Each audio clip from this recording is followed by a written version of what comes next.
একজন সন্তানের কাছে মা বাবা হচ্ছে সবচেয়ে অমূল্য সম্পদ। এই সম্পদের মূল্য অপরিমাপযোগ্য।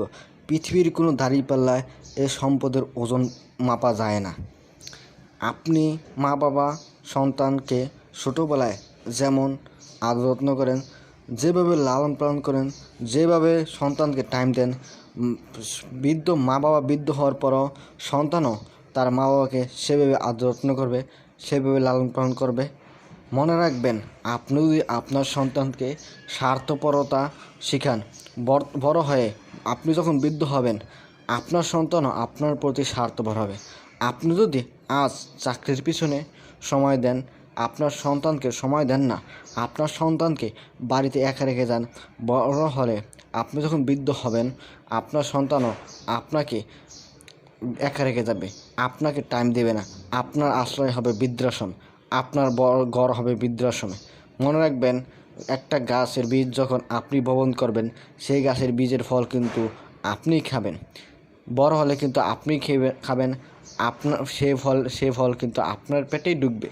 তাই আপনি আপনার সন্তানকে আজ যেভাবে গড়ছেন, বড় হলে সেই ফল আপনাকেই খেতে হবে, কারণ এই বীজটা আপনি বুনেছিলেন।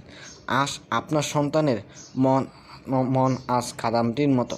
আপনার সন্তানকে যেটা শেখাবেন, আপনার সন্তানকে যেভাবে হাতে কলমে দৌড়া শেখাবেন, বড় হয়ে বৃদ্ধ হলে আপনাকেও সেভাবে হাতে কলমে ধরে তা করবে। মনে রাখবে, প্রত্যেক ক্রিয়ার একটা সমান এবং বিপরীত প্রতিক্রিয়া আছে।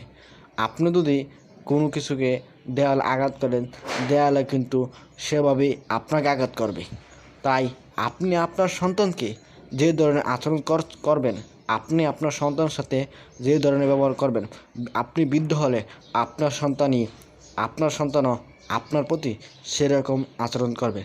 তাই আমি বলি, আপনি আপনার সন্তানকে সহমর্মিতা শেখান, অন্যের জন্য নিজের জীবন উৎসর্গ করা শেখান। আপনি আপনার সন্তানকে সহযোগিতার মনোভাব গড়ে তুলুন, তাহলে বড় হয়ে আপনার প্রতিও আপনার সন্তান সহযোগিতার মনোভাব পোষণ করবেন। ধন্যবাদ সকলকে।